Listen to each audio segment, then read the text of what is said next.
ways of calculating slope. The first way is rise over run. I use that if I'm given a picture. The second way is with this new slope formula that we're going to learn today, and I use that if I'm not given a picture. So if I'm given words and I need to make it. I find it easier than sketching all the time. And sometimes the sketches are impossible because they're just way too big. So you'll never be able to figure it out. So that's why we have two ways of calculating slope. One way for pictures, one way without pictures. Make sense? Cool. To remind ourselves what we did yesterday, we're going to calculate the slope of line AB. So slope equals rise over run. If we want to do the slope of line AB, we would look at our line AB, we pick 2 points on it. I'm going to pick the very end points just for a point I'm going to make. I then take the point on the furthest left. This one is furthest left. And I figure out how much up or down I have to go, and then how much to the right I have to go to get to the other point that I chose. In this case, I have to go up. 1, 2, 3. We call that rising 3. And then we have to run 1, 2, 3, 4, 5, 6 to the right. We call that a run. So we went left, right. Can you do it up and down too? Yep. Or like the other way? You have to go right and then up. And that would work too. You can also go left and then down. But we try to always go left or right to keep things positive. Because we're happy people.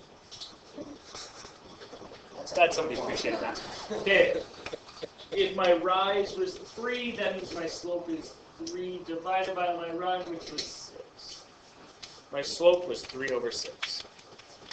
Now, we learned yesterday that sometimes slopes can actually be represented with other numbers by simplifying them. For instance, the numbers 3 over 6 could simplify to be 1 over 2.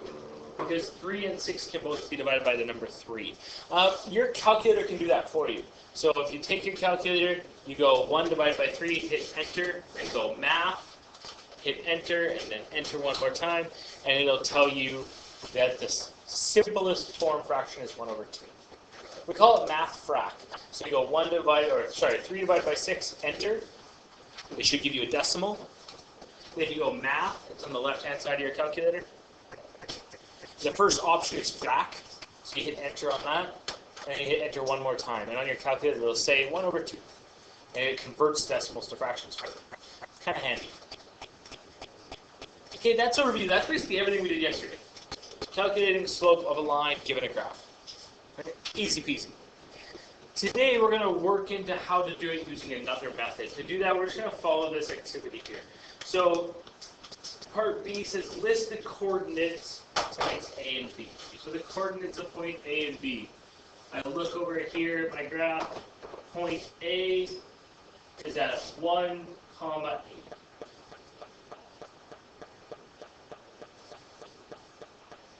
Point B, all the way up here, the x value would be 7, the y value would be 11.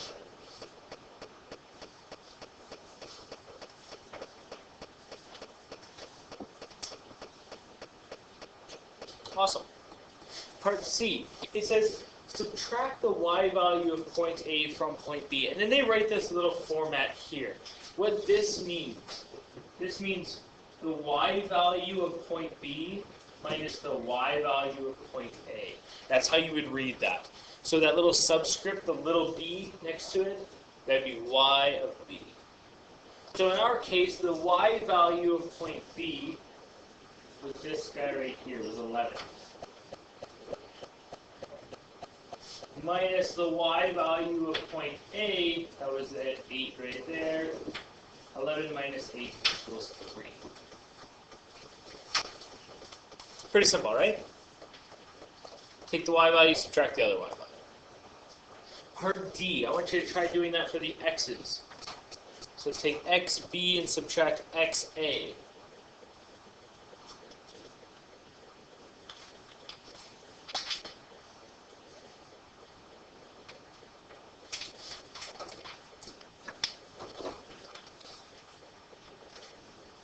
I've written little hints below the points so you know which one's xb, you know which one's xa. if we were subtracting them, so xb was 7 minus the xa value, that was 1, that equals 6. All right, they just made us calculate something without actually telling us they were calculating something. So if we look at our values, 3 and 6, they should look familiar to us. We've used those numbers already today. Where were they? They were the rise and the run from when we did it with the picture. So that means if you're subtracting y values, that's calculating your rise. And if you subtract something's x values, that's calculating its run. So instead of saying that slope equals rise over run, we could say that slope equals the y values minus each other divided by the x values subtracting each other. Because that's really what you're doing when you're calculating rise and run. You're finding the difference in height and the difference in width, horizontal change. This formula right here is your second formula for slope. The first one was slope equals rise over run. The second one is slope equals y2 minus y1 divided by x2 minus x1. You need to know both, how to use both. I'm waiting for a question. Nobody's going to ask for it. Can you guess the question? Why is the y value? Why is the rise? That's a good question. That's not the question I was looking for. The y is the rise because rise means vertical change, and y's are always going up, down. That's why. The question I was waiting for was, do we have to memorize these formulas? Because that's always the question I get. You don't have to memorize these formulas. They'll all be given to you. Okay? So on your tests, quizzes, everything, you will have the formulas handed to you. There's going to be 5 by the end of this unit. So that all 5 will be given to you. So don't sweat memorizing it. Okay? Notice that I put y2 and y1 instead of yb and ya. That's because our points aren't always called a and b. Okay? And it doesn't matter which point you ever say is point 2, which ones you say is point 1. I'll show you in a minute what it looks like to actually use this formula. Does anybody have any questions about that, what we've done so far? Awesome. Okay. Use the new formula to calculate the slope from C to D. Here's C, here's D. The first thing is to make sure you know what those points are. If you're going to use this new formula, you need to know where those points are. So C is at point 2, 5, and D is 6, 2.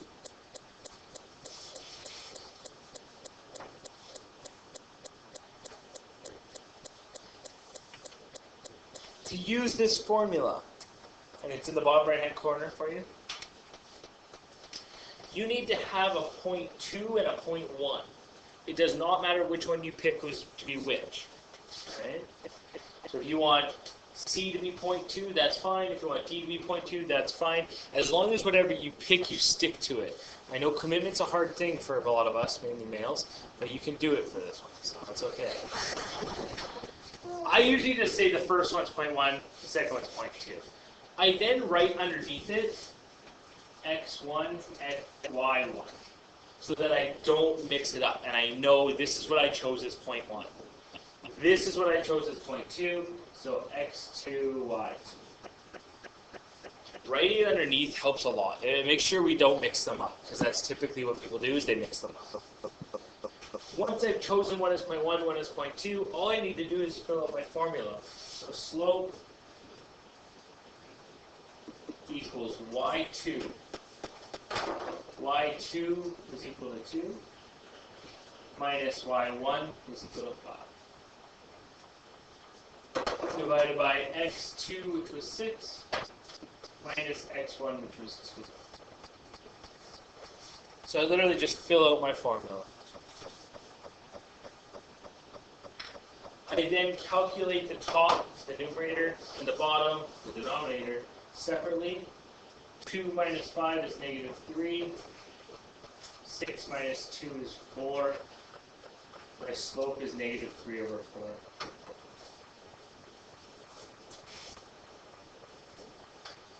Since this is a picture, you could always verify that too, right?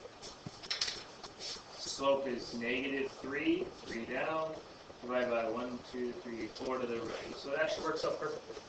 But usually when we use this formula, we don't have a picture. That's why we need it. All right, I want you to try F on your own. So give it a shot. See if you can find the slope from E to F using the new formula. To calculate the slope between E and F, you need to find the points E and F. But you have to have the coordinates. That's the only way you can do it. So E is right here. It's at 9, 3. All right, X first, Y second. And then F is all the way up here. It's at 12 to the right and 12 up, so 12, 12. Once I have the actual points written out, I need to pick one to be 0.1, one to be 0.2. It doesn't matter which one you pick as which. I'm just going to go x1, y1. That's my first one. x2, y2 is my second. It doesn't matter. If you had it reversed, you'll get the same answer. So if you called E 0.2, you'll get the same answer as if I called E 0.1. Once you've got your points and you've labeled them x1, y1, x2, y2, you just put it in your formula. Your formula says slope is equal to y2, 12, minus y1, 3, divided by x2, 12, minus x1, 9. That's the mathematical way of saying rise over run. 12 minus 3 is 9. 12 minus 9 is 3. So 9 over 3 is your slope. Now, that's not the simplest form you could write your slope in. But if you do 9 divided by 3 in your calculator, what's it equal to? It equals to just 3. Because remember, the 9's on top, so 9 divided by 3. Now, if I give you a slope of 3, I've always been saying slope equals rise over run. There's only one number here. So how could this thing be rise over run? Yeah, every number that we ever have has an invisible divide by 1, but we just never write. So if you had 3, that really means 3 over 1. Rise of 3, run of 1. We just never say that, right? We never show it that way. So just know that if you ever have a number that's a whole number as your slope, that means the run is 1. Awesome. How many people got slope of 3 for that? Or at least 9 over 3. That's good. Pick 2 points, label them 0.1, 0.2, put it in your formula. Okay, those were picture questions. And like I said, if I'm given a picture, I just use rise over run and I count. It's so easy, all right? We can all count. It's much easier than writing out all that math and all those formulas. Unfortunately, we usually don't get pictures. We usually get things like this. And I mean, you can sketch this, right, if you wanted to, but that's just going to take a long time, and sketching can get kind of messy and complicated. So it's better to use your formula when you don't have a picture for it.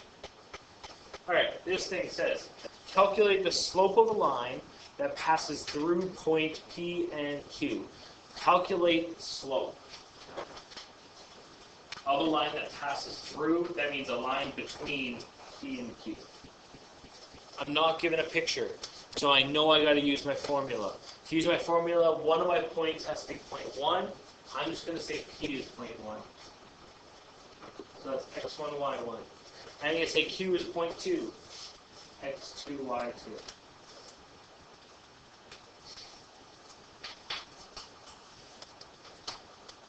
Once I've done that, I just go to my formula, right? Slope equals y2 minus y1. y2 is negative 2, minus y1 is 8. Divided by x2 minus x1. x2 is 7, minus y1 is negative 3. Notice what I do when I have minus and negative. So I still have the minus symbol there, and I have the negative symbol there. I just put brackets to make sure I don't accidentally write it as one big negative sign. And I remember it's minusing a negative. Just want to make sure those negatives stay separate so I don't mix them up. I put the numerator in my calculator. Negative 2 minus 8 is negative 10. I put 7 minus negative 3 in the calculator to get equals positive 10.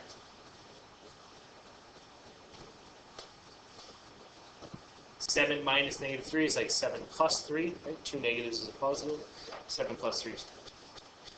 Negative 10 over 10 is not the simplest form you can get. Put that in your calculator and it equals negative 1. So the slope of a line that would connect P and Q is negative 1. All right, practice question number 1. I want you guys to do that one on your own. So there's the question. That's a very typical question for calculating slope. Give it a shot. Yes, sir. So practice question number 1. We've got 2 points. It says calculate the slope of the line passing through those points. To calculate the slope, we need to use our formula. Before we can use our formula, we need to choose one of the points as point 1, one of this point 2. It doesn't matter which one. I make m point 1, so that's x1, y1. I make n point 2, that's x2, y2. Those points correlate to our formula. Just a reminder, your formula is on the other page, so you can always look back at it. This is your formula.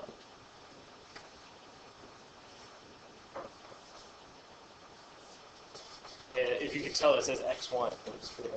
So that's y2 minus y1 divided by x2 minus x1. Those points that you just chose, that you labeled, they go into this formula. Instead of y2, I look at the number that I chose as 0.2, the y value. So negative 16. And then minus y1, I choose the y value of 0.1, which is negative 10. Notice that I have 2 negative symbols there now. Okay, minus negative 10. On the x's, x2 was 7, x1 was 9. I then just calculate those individually. So I look at the numerator, the top of the fraction, negative 16 minus negative 10, it's negative 6. On the bottom, 7 minus 9 is negative 2. What happens when you have a negative on the top, negative on the bottom?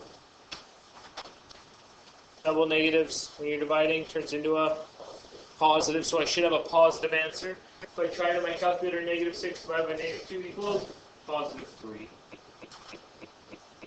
The slope is positive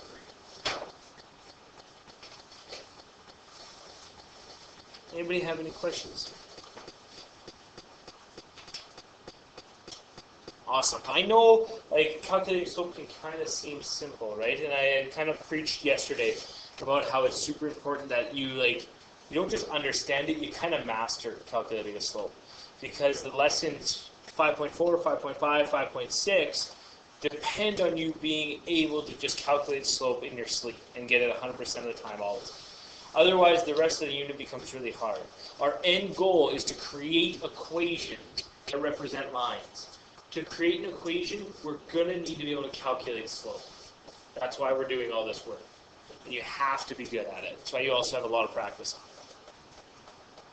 it. Below, we have a question where 3 people try to calculate the slope between point E and point F. Notice that they wrote out their slope like this.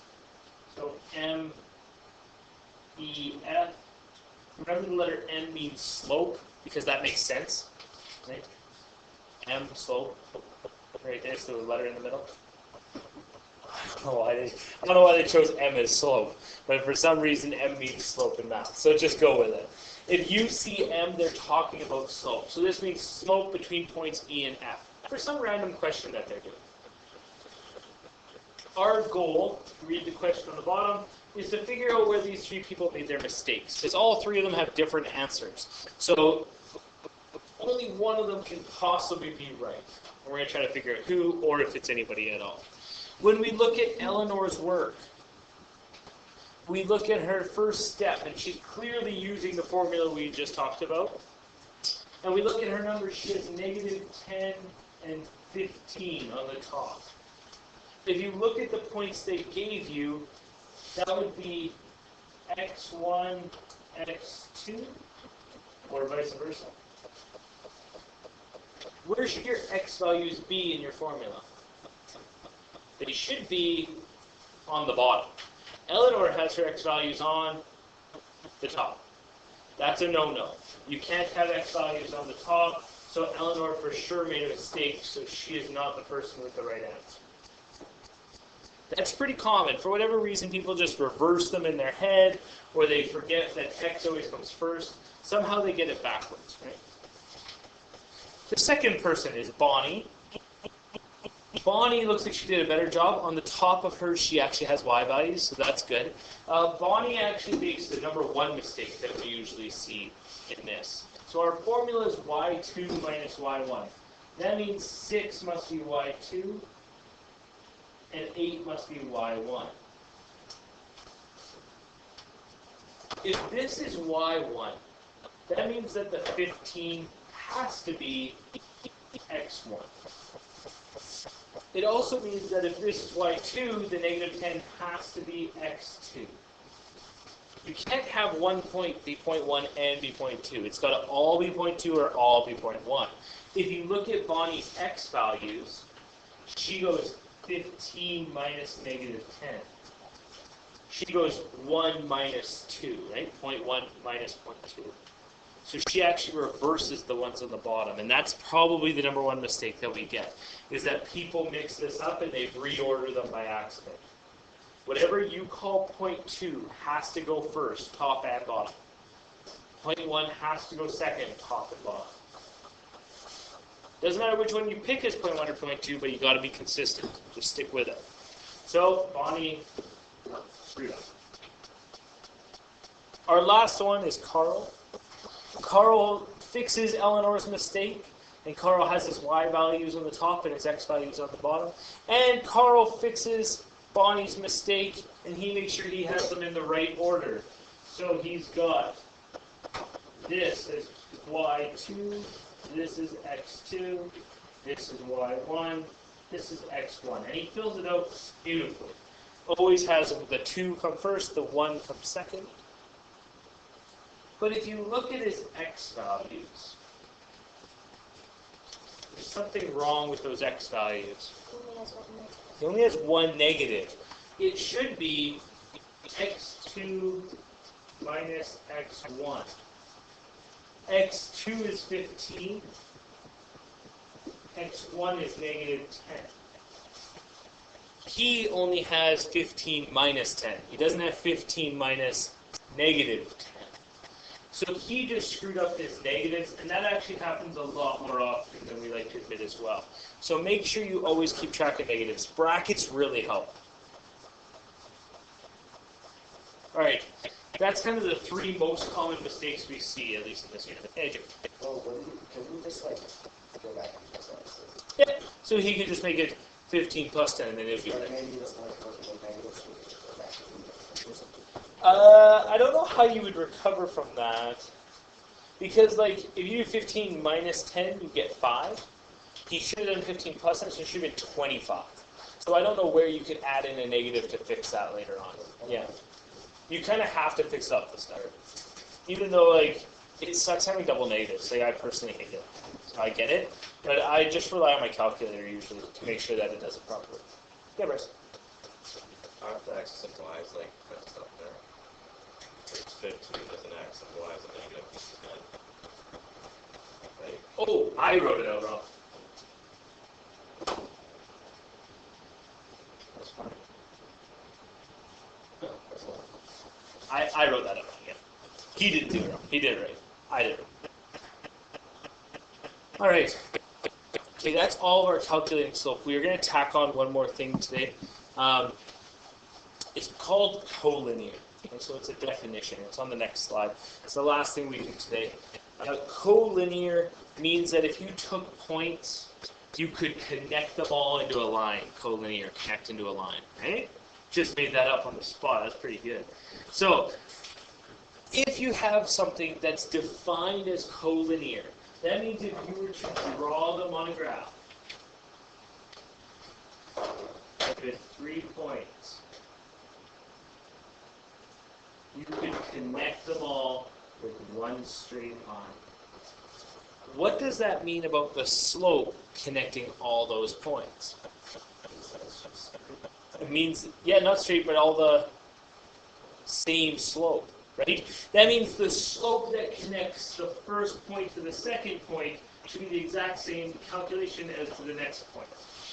The slopes are always the same, right? Because it has to connect into a straight line. If the slope changed, it would no longer be a straight line connecting the dots. It would go up and then it would have to turn a little bit. So the definition of collinear is that all the slopes are the same. I like to write it out as this. So like slope between points L and M must equal the slope between point M and N. The slope between the first 2 points has to be the same as the slope between the next 2 points. It's a pretty simple concept. Proving it isn't quite as simple. If you have a picture, it's easy to tell. You can just look at it and say, hey, look, it's all in a straight line. That's easy. If you're given a question like this, example 3, it says, consider the points A, B, and C. And then you look at them. Some of these points are far away from each other, so I can't even sketch it. The point C is at negative 733. That's way up there.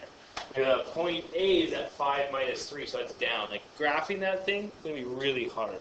So I'm not going to be able to sketch it to prove if they're all collinear. Prove points A, B, and C are collinear. If they are collinear, what does that mean about their slopes again? If they are collinear, their slopes are straight. The same. Straight, the same, means the same thing. So that means the slope from A to B must equal the slope from B to C. It has to be the same thing. Does that make sense? If you want to prove something in math, that means you can't just be like, yes, they're collinear. You have to have some sort of fact to it. So if you want to prove they're collinear, you need to prove that this is true. The way you can prove if it's true is to calculate the slope from A to B. Figure out what it equals.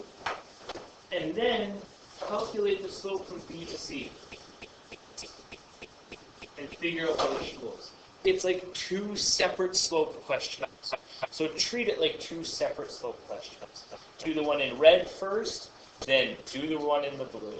I want you to try to see if you can figure out if they're collinear or not.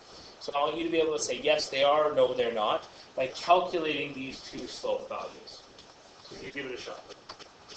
To prove that these are collinear, I'm going to check to find out what the slope is from A to B. To that, I call this x1, I call this y1. I then look at point B, and I make it point 2. So it'd be x2, y2. I use my formula, y2 minus y1 divided by x2 minus x1. And I should get 9 over negative 3, which is equal to negative 3 as my slope.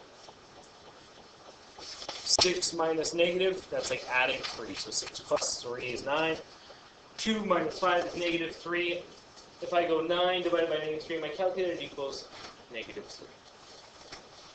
Now I got to calculate the slope between B and C. And it has to be the same thing if they are collinear.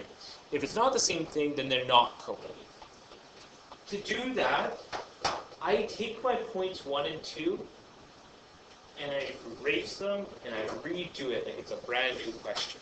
So I could have left point B as point 2 if I wanted, but some people then start mixing things up because they're like, point 2, what do I call point C? Do I call it point 1? Even though A was point 1, and people seem to get confused for some reason. So what I like to do is, since I'm doing a whole new slope calculation, I just have whole new points in my brain, and I relabel them based on that. So now I'm going to call this point 1, this point 2. And if you have it backwards, that's okay. Your answer will be the same. So if you call B point 2 and C point 1, you're going to be okay. You'll get the same answer. I think it's best to just erase what I wrote down for the other question and do it all over because it's a brand new calculation. So I might as well just get a fresh start.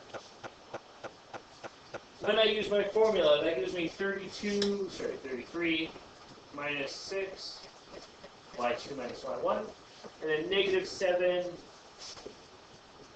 minus 2. If I put that in my calculator, that means I have 27 divided by negative 9. That equals negative 3 if you put it in the lowest terms, which you always want to be lowest terms, right?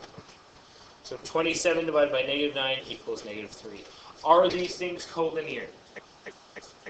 Yes, they are. Why are they? They have the same slopes. Exactly. So if this was a question on a test, and it said, are they collinear?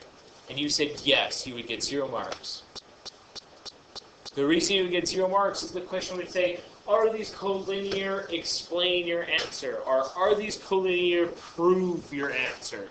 And you have to have math, and then you have to be able to say, yes, they have equal slopes. You can put it in your own words if you want. Yes, their slopes are the same. Yes, they all share the same slope. Yes, whatever. As long as you say yes, something about the slopes, and then you have the math to back it up. All right. The last question. In math, beautiful math world that we live in. I'm so lost. What's up? And if you can,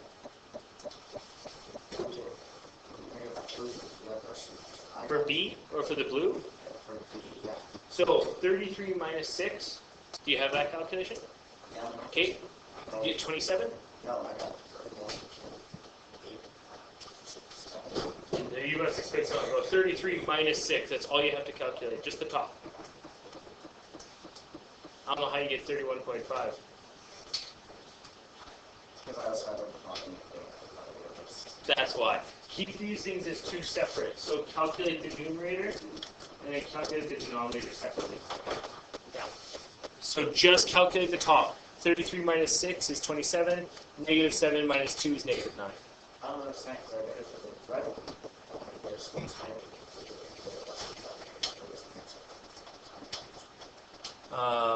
Even a blind squirrel finds a nut. I don't know. You got lucky.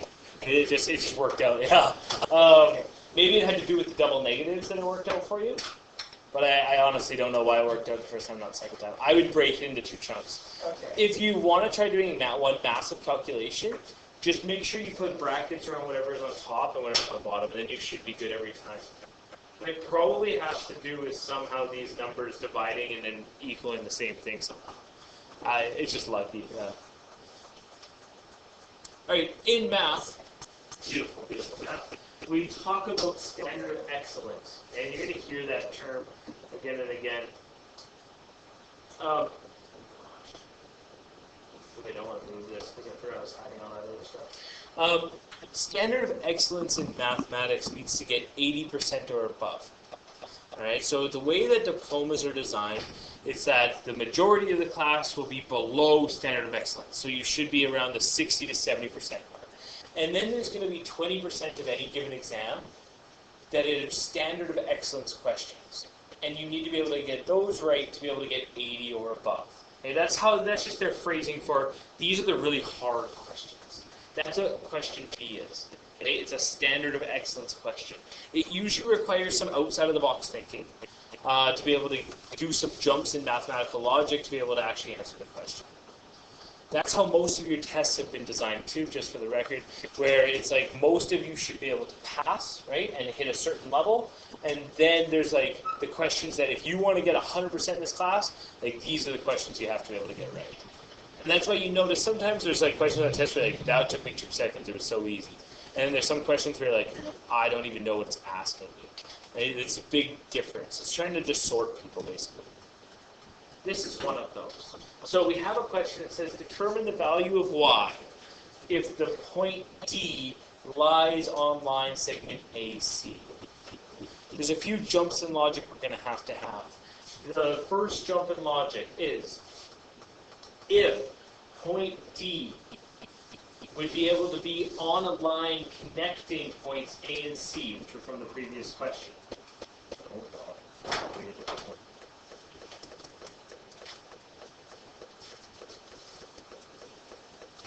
Where's B and C? What did I do to my life?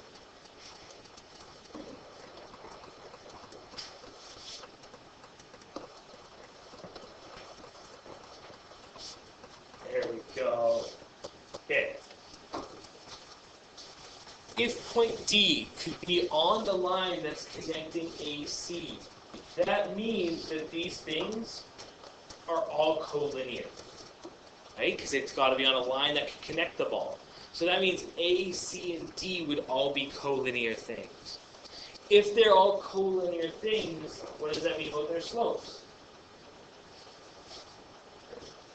It means they must equal each other.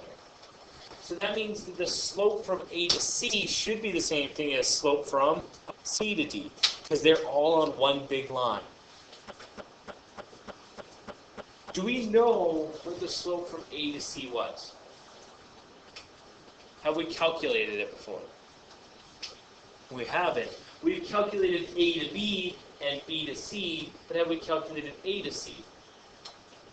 No. Would A and C be collinear though? Would it be? It would, right? So then what is the slope for AC must also equal?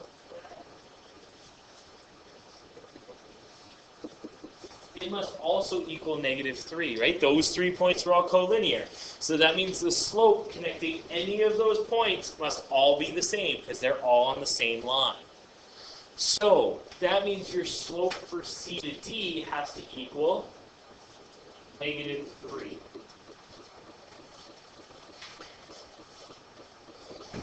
That's the jump in logic that you have to be able to have before you could even start this question. You'd have to know, all right, point D's on the line, that means the slope must be the same as all the other points, which must be -3. From there, you need to start calculating the slope of C to D. To do that, we have our points. We have point C, it was at -7, 33, and we have point D, which is -4, y, and we don't know what that point is. That's what we have to try to figure out, is what point that is.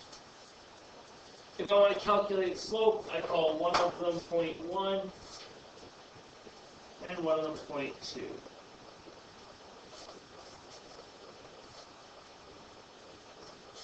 I then use my formula. My formula is y2 minus y1. Do I know what y2 equals? I don't. It's equal to y, so I just have to substitute y. And then x2 minus x1. Like that. You're on the right track. Yeah, that's what we're going to have to do. Here's the calculation for slope. I know what it has to equal. What's it have to equal again? It has to equal -3. So I'm going to put that in here. Equals -3.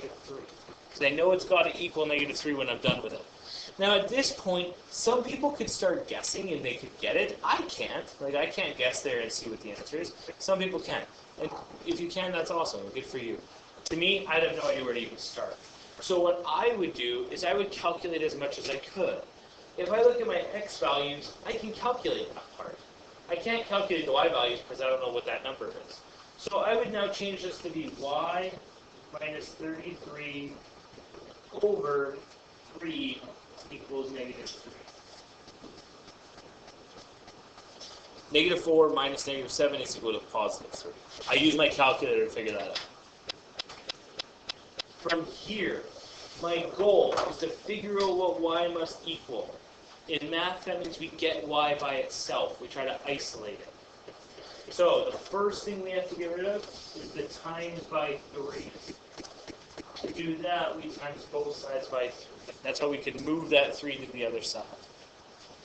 That gives me y minus 33 equals 9. Now my goal is still to get y by itself. So how do I move that negative 33? Yes, sorry. It's negative 9. How can I move that 33? I would add, right? I have y minus 33, so I have to add 33 to both sides to be able to get y all by itself.